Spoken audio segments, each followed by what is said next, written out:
সময়ের প্রস্তুতি মণ্ডপে ব্যস্ত সময় পার করছেন প্রতিমা কারিগররা। এদিকে শরীয়তপুরে এবছর ১০২টি মণ্ডপে দুর্গোৎসব অনুষ্ঠিত হবে। প্রতিমা রং ও সাজসজ্জার কাজ চলছে পুরোদমে। এই বিষয়ে আরো জানাতে বগুড়া থেকে যুক্ত হয়েছেন রাজীব সেলিম ও শরীয়তপুর থেকে যুক্ত হয়েছেন কাজী মনিরুজ্জামান। তবে শুরুতে আমরা বগুড়ার খবরাখবর জানবো। সেলিম, বগুড়ার বিপণী বিতানগুলোতে পূজাকে ঘিরে কেনাকাটা কেমন চলছে?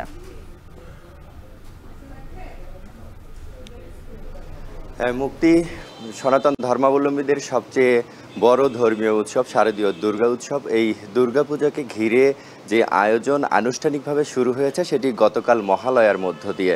মহালয়া থেকে দুর্গাপূজার যে মূল আনুষ্ঠানিকতা পঞ্চমী থেকে দশমী, সেই আয়োজন এই সময়ের মধ্যে, মহালয়া থেকে এই সময়ের মধ্যে সপ্তাহখানিকের কম সময়ের একটি ব্যবধান থাকে।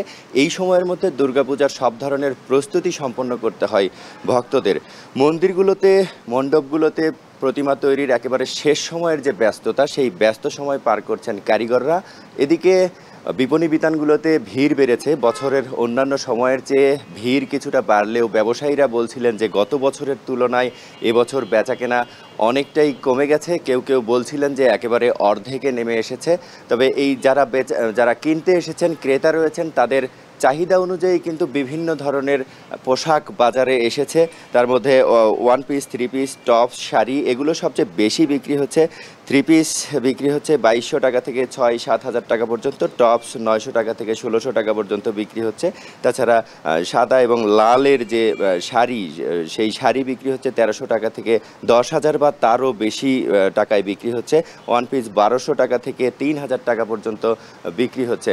এই যে তবে এই বেচাকেনাগুলো হলেও এবছর এই মৌসুমকে ঘিরে ব্যবসায়ীদের যে লক্ষ্যমাত্রা, সেই লক্ষ্যমাত্রা পূরণ হচ্ছে না। তবে দিন যত গড়াচ্ছে ততই বেচাকেনা বৃদ্ধি পাচ্ছে। এই মৌসুমে আরও বেচাকেনা বাড়বে এমনটি আশা করছেন ব্যবসায়ীরা। এই যে পূজাকে ঘিরে যে পঞ্চমী থেকে দশমী পর্যন্ত যে এই সময়ের মধ্যে ভক্তরা যারা পূজা মণ্ডপ পরিদর্শন করতে যান, ঘুরতে যান, সে সময় তারা এক ধরনের পোশাক পরেন, যখন পূজা দিতে যান তখন আবার আরেক ধরনের পোশাক পরেন। আর এছাড়া দশমী এবং পুরো পূজাকে ঘিরে লাল এবং সাদা বর্ণের একটি বর্ণিল আয়োজন থাকে। এই উৎসব আয়োজনে বিভিন্ন রকম পোশাক প্রয়োজন হয়। সেই পোশাকের সেই পোশাক তারা কিনতে এসেছেন, সেই ভিড় চলছে এখন। এই ছিল আমার কাছে বগুড়া থেকে সবশেষ পূজার কেনাকাটার খবর।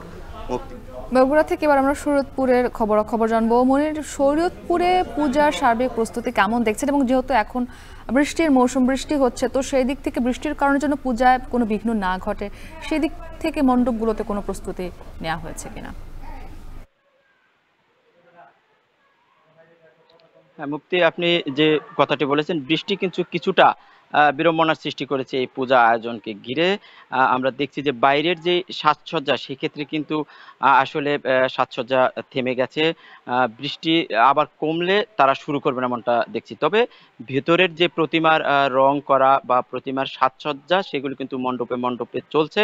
আমরা এবছর শরীয়তপুরে দেখছি যে ১০২টি মণ্ডপে পূজা উদযাপন হবে এবং সার্বিক আইন শৃঙ্খলা পরিস্থিতি কিন্তু ভালো রয়েছে। সাদা পোশাকে এবং পোশাকে কিন্তু আইন শৃঙ্খলা বাহিনী পাহারা দিচ্ছেন এমনটা আমরা দেখছি।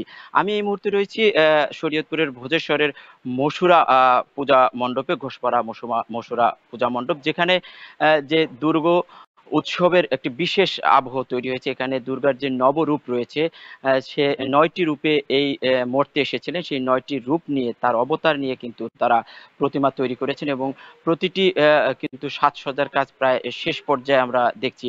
মূলত দুর্গা পূজা কিন্তু এই সনাতন ধর্মাবলম্বীদের একটি বিশেষ আয়োজন এবং বড় আয়োজন। কারণ দুর্গা নিজে কিন্তু এসেছেন এই মতে শুভ প্রতিষ্ঠা করার জন্য এবং অশুভকে সে ধ্বংস করার জন্য সে এসেছেন। এই চিন্তা থেকেই কিন্তু সনাতন ধর্মাবলম্বীদের এটি বড় উৎসব এবং তারা কিন্তু বেশ আয়োজনও করে থাকেন। আমরা দেখছি যে বিপণী বিতানগুলোতেও কিন্তু বেশ কেনাবেচা বেড়েছে। ধর্মাবলম্বী যারা হিন্দু ধর্মাবলম্বী, তারা কিন্তু কেনাকাটায় ব্যস্ত হয়ে পড়েছেন। শিশু থেকে একেবারে নারী পর্যন্ত সবাই কিন্তু এই কেনাকাটা নিয়ে ব্যস্ত রয়েছেন। তো সব মিলিয়ে আমি দেখছি যে বৃষ্টি কিছুটা বিড়ম্বনা সৃষ্টি করলেও তা কাটিয়ে উঠেই কিন্তু এই দুর্গ দুর্গোৎসব জাঁকজমকপূর্ণভাবেই আয়োজন হচ্ছে এবং তারা বেশ আনন্দ ঘন পরিবেশের মধ্যে এবছর শরীয়তপুরে দুর্গাপূজা পালন করবে এমনটা আমরা দেখছি। মুক্তি। বগুড়া ও শরীয়তপুর থেকে পূজার সবশেষ প্রস্তুতি সম্পর্কে জানাচ্ছিলেন আমাদের সহকর্মীরা। দেখছেন